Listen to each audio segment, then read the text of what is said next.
أعوذ بالله من الشيطان الرجيم بسم الله الرحمن الرحيم رب اشرح لي صدري ويسر لي أمري واحلل عقدة من لساني يفقهوا قولي।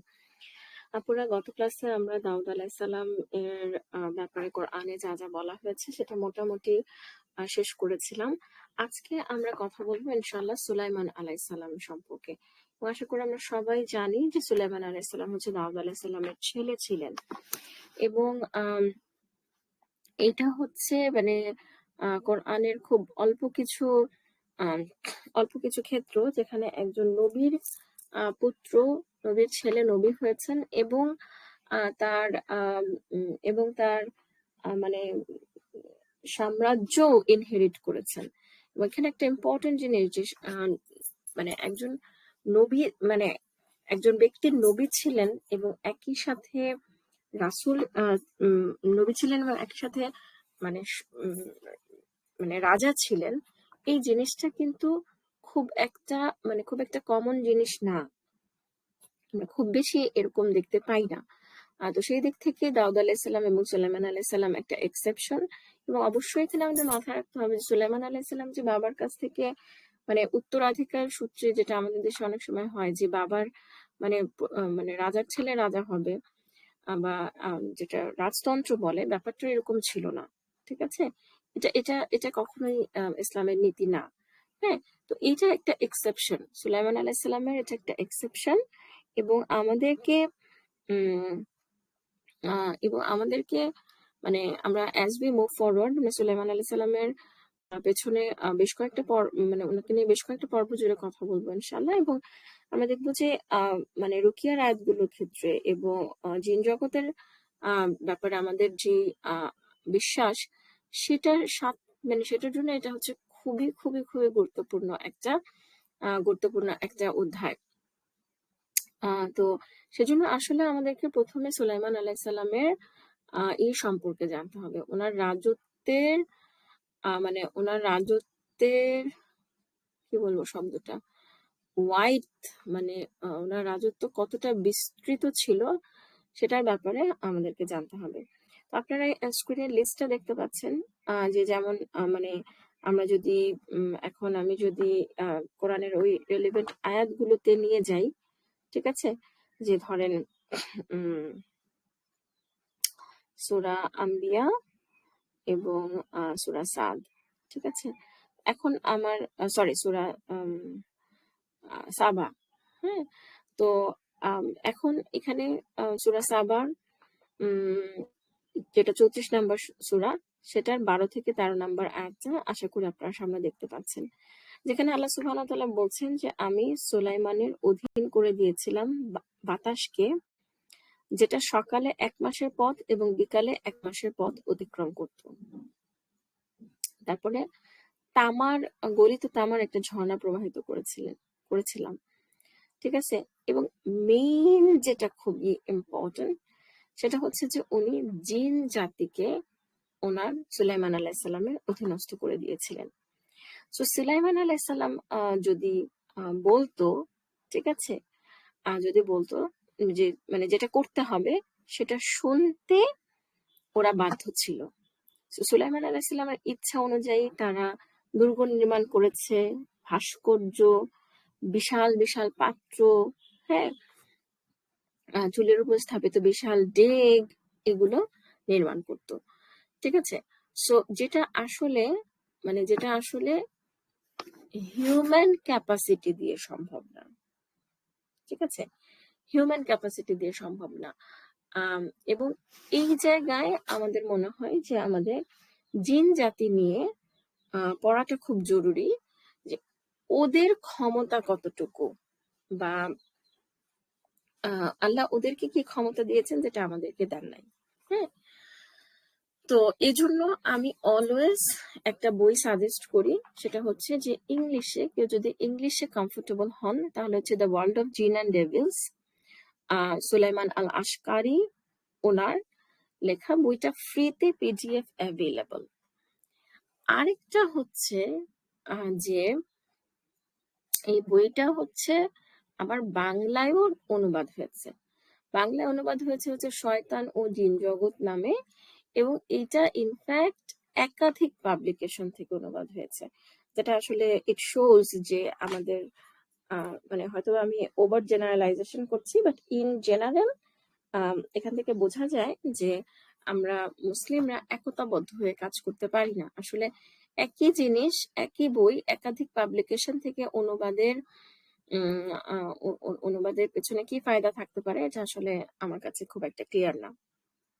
নেভারদালেস আমি আপনাদেরকে মানে খুব করে অনুরোধ করব যে আপনারা এই বিষয়টা নিয়ে একটু পড়বেন। কেন আমাদের জিন জগৎ নিয়ে পড়া দরকার, আমি আমার বইটাতে বেশ কিছু মানে কিছুটা উল্লেখ করেছি।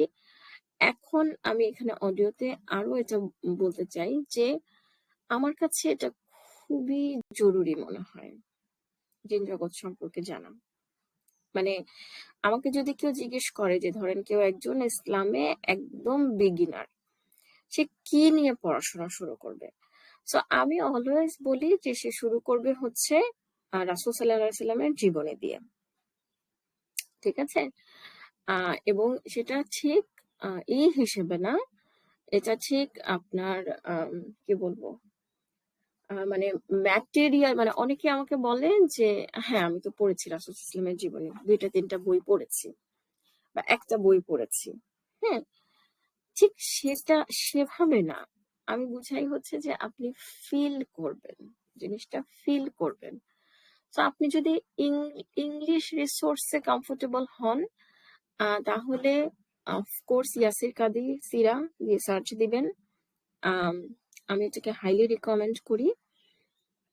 যদি যদি ইংলিশ রিসোর্সে কমফোর্টেবল না হন, তাহলে বাংলার মানে সম্ভবত ইতকান ইনস্টিটিউট আছে একটা, ওটা দিয়ে সার্চ দিতে পারো, ওদের একটা সিরা কোর্স আছে, আমি যদিও এটা পার্সোনালি করি নাই, কিন্তু আমার বিশ্বাস যে ওরা মানে সুন্দর কিছু ম্যাটেরিয়াল করেছে, ঠিক আছে? সো ইতকান ইনস্টিটিউটের মানে যারা বাংলায় তারা সিরাটা করতে পারেন। আচ্ছা, এরপরে আমি মনে করি যে নেক্সটে আমাদের পড়াশোনা করা উচিত দ্য ওয়ার্ল্ড অফ জিন অ্যান্ড ডেভিলস নিয়ে, হ্যাঁ, দ্য ওয়ার্ল্ড অফ আনসিন নিয়ে, গায়েবের জগৎ নিয়ে।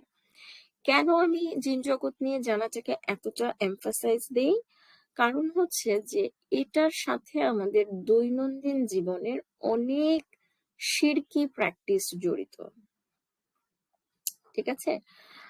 যদি আমাদের জিন জগৎ সম্পর্কে ক্রিস্টাল ক্লিয়ার আইডিয়া না থাকে, তখন আমরা নিজের অজান্তে অনেক ধরনের শিরকের সাথে জড়িয়ে যেতে পারি, ঠিক আছে?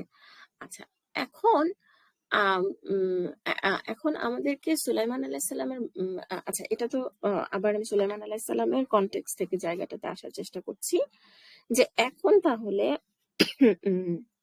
এটা গেল হচ্ছে যে সূরা সাবা, হ্যাঁ, সূরা সাবাতে আমরা সুলাইমান আলাইহিস সালামকে আল্লাহ সুবহানাহু ওয়া তাআলা কি কি মানে কি কি বিশেষ ক্ষমতা দিয়েছিলেন সেটা আমরা সূরা সাবা থেকে জানতে পারছি।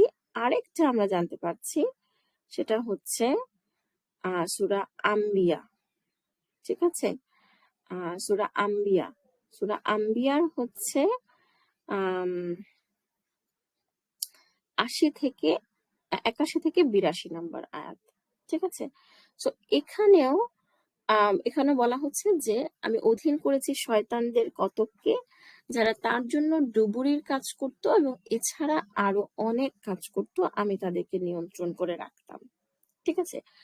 তো এখন এইখানে আমাদেরকে মানে যখন আমরা জিন জগৎ নিয়ে পড়াশোনা করব, বা আমি বইটাতে ওই কথাটা লিখেছি, আমাদেরকে সবার প্রথমে মনে রাখতে হবে যে আল্লাহ সুবহানাহু ওয়া তাআলা মানুষকে, জিন জাতিকে কন্ট্রোল করার ক্ষমতা দেন নাই, নিয়ন্ত্রণ করার ক্ষমতা দেন নাই, এক্সেপ্ট সুলাইমান আলাইহিস সালাম।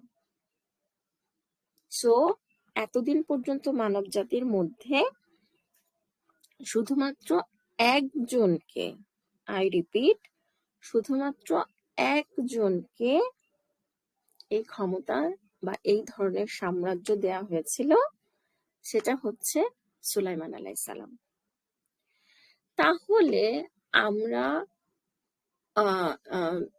এবং in fact this is a very important information যে রাসূল সাল্লাল্লাহু আলাইহি সাল্লামকেও এই ক্ষমতা দেওয়া হয় নাই যে উনি জিন জাতিদেরকে কন্ট্রোল করবেন। এবং এই বিষয়টা আমরা নবীজির হাদিস থেকেই জানতে পারতেছি। হুম এখন সেই হাদিসটা আমার শিকড় সন্ধানের বইটাতে সুলাইমান আলাইহিস সালাম ও জিন জগৎ, সেখানে এই জিনিসটা মেনশন করা আছে।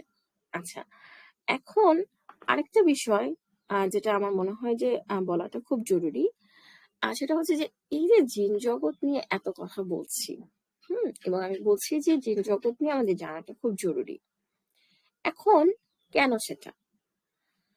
কারণটা হচ্ছে যে জিন জগৎ, একটা তো বললাম যে আমাদের মধ্যে অনেক শিরকি প্র্যাকটিস বা এই জিনিসগুলোর রুট হচ্ছে জিন জগৎ ব্যাপারে আমাদের অজ্ঞতা। এবং জিন জগতের ব্যাপারে মেইন যেটা, সেটা হচ্ছে যে আমাদের মধ্যে এক্সট্রিমিজম রয়েছে।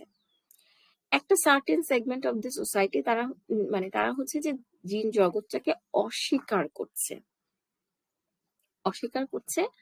আরেকটা সেগমেন্ট অফ দ্য সোসাইটি যেটা করছে, সেটা হচ্ছে যে তারা যে কোনো কিছুকে জিনের আসর হিসেবে মনে করছে, বা তারা তাদের ডেইলি লাইফে মানে মানে জিনের প্রভাব পড়া, জিনে ধরছে, জিন এই করছে, জিন সেই করছে, এই জিনিস কোনো কিছু হলেই তারা সেটাকে জিনের একটা প্রভাব হিসেবে নিয়ে যাচ্ছে।